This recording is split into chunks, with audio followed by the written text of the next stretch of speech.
মূলত আমি ঘটনায় চলে যাচ্ছি। মূল ঘটনা সেদিন যা হয়েছিল 19 জুলাই দিবাগত রাত 11:55 দিকে আমার সাথে থাকা গেস্ট, বেশ কয়েকজন গেস্ট আমরা খেলা দেখতে আসি, আর্জেন্টিনা বনাম স্পেনের খেলা দেখতে আসি। তখন সেখানে আমার সাথে থাকা যে নারী শিক্ষার্থী ছিলেন, এছাড়াও পিজি হসপিটালের দুজন ইন্টার্ন ডক্টর ছিলেন পুরুষ, এবং নারী শিক্ষার্থী যিনি ছিলেন তিনি ওয়াশরুম ব্যবহার করতে চান। তো হলের গেটম্যান থেকে একটা অনুমতি নিয়ে আমরা তখন, গেটম্যান আরও নারী শিক্ষার্থীরা ছিলেন সেখানে, তাদেরকে অনুমতি দেয় এবং আমরা তখন সেখানে যে প্রবেশ করি।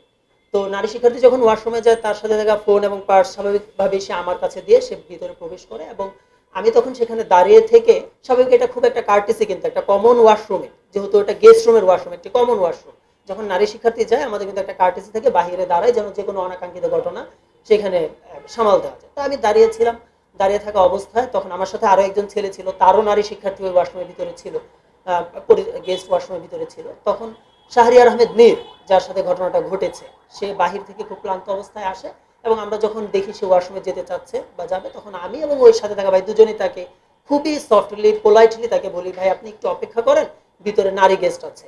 তো প্রথমেই তার একটা মানে প্রথম প্রশ্নই যে নারী গেস্ট কেন এখানে থাকবে। কিন্তু এটা কিন্তু খুবই, ঢাকা বিশ্ববিদ্যালয়ে যারা পড়াশোনা করে তারা জানে যে গেস্ট রুমে সবসময় আমাদের গার্ডিয়ান যারা যায় কিংবা নারী শিক্ষার্থী যদি প্রয়োজনে আমাদের গেস্ট রুমে আসে, তারা কিন্তু সেই গেস্ট রুম ব্যবহার করতে পারে। তো তারে আমরা বলি যে ভাই এটা তো গেস্ট রুমের ওয়াশরুম, এটা তো তাদের রাইটস আছে ইউজ করার।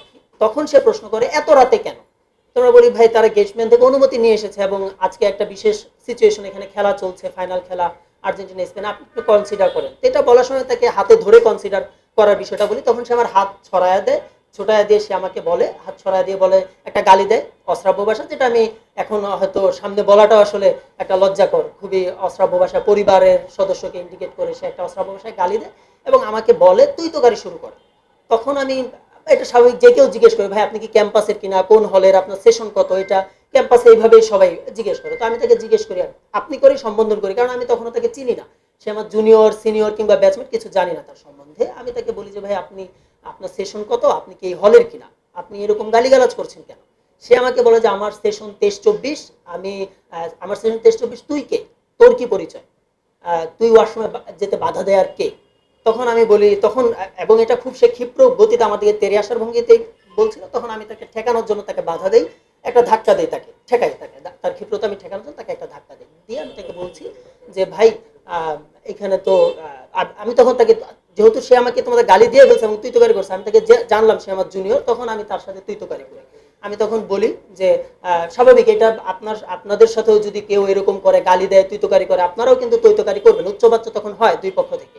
তো দুই পক্ষ থেকে তখন একটা উচ্চবাচ্য হয়, সেও আমাকে ধাক্কা দেয়, আমিও তাকে ধাক্কা দিই।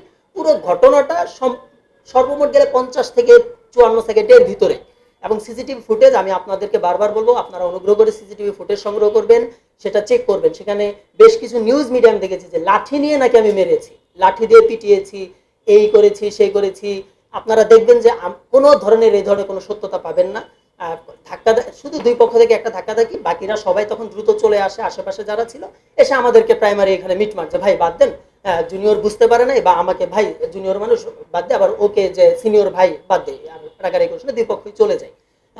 নীল তখনও একটু উচ্চবাচ্য করছিল, সে বিশেষ করে একটা কথা ছড়াচ্ছে যে আমি নাকি তাকে বলেছি তাকে রুমে নিয়ে যেতে চেষ্টা করেছি বা এইরকম। নীর আমাকে বলছিল যে তোর সেশন কত, তোর রুম নাম্বার কত, তোকে আমি দেখে নিব, তোর পরিচয় দিয়ে যা। তো স্বাভাবিকভাবে আমাকে যখন একটা জুনিয়র বলবে তোর রুম নাম্বার কত, পরিচয়, আমি তো তাকে বলবোই যে আমার রুম নাম্বারে তো তুই তাহলে আসিস, আমাকে মারতে চাইলে তাহলে আসিস মারিস। তো তাকে বলে আমি সেখান থেকে চলে আসি, এটা হলো মূল ঘটনা। মোটামুটি সেখান থেকে আমরা সব যারা আসে আমাদের দুজনকে মিটমাট করে দিয়ে চলে যায়। চলে যাওয়ার পরে আমি যখন চলে যাই খেলা দেখছি, ওই সময় খেলা দেখার আগে আমি আমাদের বিজয় 71 হলের শিক্ষার্থী সংসদ যেটা, সেই গ্রুপে আমি পোস্ট দিয়ে জানাই যে এরকম একটা ঘটনা ঘটেছে, জুনিয়রের কাছ থেকেও প্রত্যাশিত আচরণ হয় নাই, এবং আমিও বিষয়টা আরো ঠান্ডা মাথায় এটা মিটমাট করতে পারতাম। সুতরাং জুনিয়রের উচিত আমার প্রতি দুঃখ প্রকাশ করা, আমিও জুনিয়রের প্রতি দুঃখ প্রকাশ করলাম এই বিষয়টার জন্য।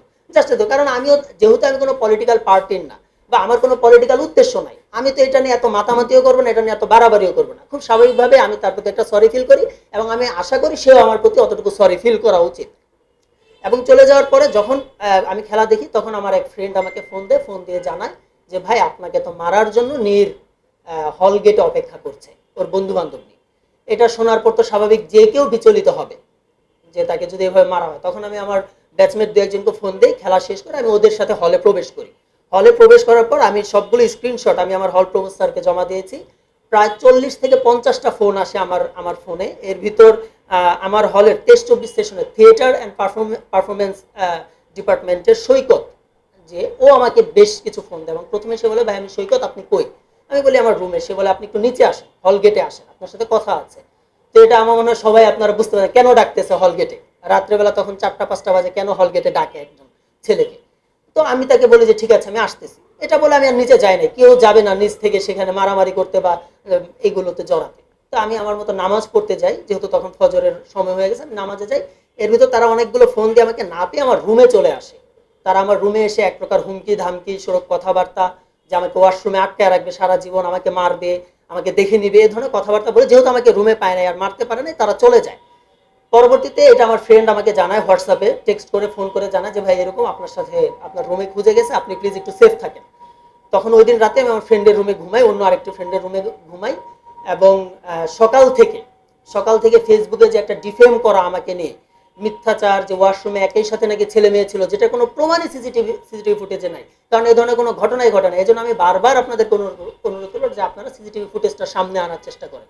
আপনারা দেখেন যে যে জন্য মিথ্যাচার ছড়াইছে, যে গেস্ট রুমে একই সাথে ওয়াশরুমে ছেলে মেয়ে ছিল, কোনো প্রমাণ নাই, কোনো মারামারি হয় নাই, জাস্ট শুধু উচ্চবাচ্য দুই পক্ষ থেকে একদম সাধারণ ধাক্কাধাক্কি, সেটাও যে মানে কারো কেটে যাওয়া, কারো হাত ভেঙে যাওয়া, কোনো কিছু না, কোনো কিচ্ছু না। এমনকি প্রফেসরের রুমে আমি নীরকে বলছিলাম, তোমার কোথায় মারামারি, তোমার কোথায় ব্যথা পাইছে তুমি দেখাও। তখন সেখানে উপস্থিত বাকি ওদের পলিটিক্যাল পার্টির যে বাকি সদস্যরা ছিল, তারা তাকে তখন মানে বলে, এই তোর কিছু দেখা লাগবে না, এই তুই দেখাবি না কিছু, কারণ হয়ই নাই। নীর একটা ছবি দিয়েছে, আমি দেখলাম, হাতের এখানে হাড় ফোলা। আপনারা যারা শুকনো আছেন দেখেন, হাতের ডান সাইডের এই হাড়টা আপনাদের সবারই ফোলা। যারা শুকনো আছেন চিকন করে দেখেন, আপনি হাত দিয়ে দেখেন, ডান হাতের দেখেন হাতটা ফোলা কিনা। নীর এই এই ফোড়া এই জায়গার ছবি আপলোড দিয়ে সে বুঝাইছে তার নাকি হাতের হাড় নাকি ফুলাই ফেলছি আমি মাইরা। এর চেয়ে মানে জঘন্যতম কাজ, শুধু রাজনৈতিক প্রতিহিংসা, যে যদিও আমি কোনো পলিটিক্যাল পার্টির সাথে যুক্ত না, এই বিষয়ে আমি যাচ্ছি পরবর্তীতে। তো আমাকে হুমকি ধামকি দেয় সৈকত, আমাকে, আমি স্ক্রিনশট গুলো আপনাদের কাছে প্রোভাইড করতে পারবো। সৈকত আমাকে বলে, আমি এখানে একটু দেখাচ্ছি, এইখানে দেখেন আপনারা, সে লিখছে, তোর কত বড় কলিজা, তুই সামনে আয়, তোর একটা স্ল্যাং শব্দ যদি না ফাটাইছি মাহফুজ কুলাঙ্গারের বাচ্চা, তুই ফোন ধর, না হইলে তোরে যেখানে পাবো সেখানে তুই পাবো। এটা থিয়েটার অ্যান্ড পারফরমেন্স ডিপার্টমেন্টের আমার হলের জুনিয়র 23-24। আমি কোনো রেসপন্সও করি নাই, এখনো এই মেসেজ আছে। আমি কোনো ধরনের তাকে কোনো প্রতিক্রিয়ায় দেখে না, কারণ আমার বিশ্বাস ছিল, ভরসা ছিল যে আমি হয়তো প্রশাসন থেকে এটা ন্যায় বিচার পাবো। আমার এখানে কোনো কিছু করা দরকার নেই।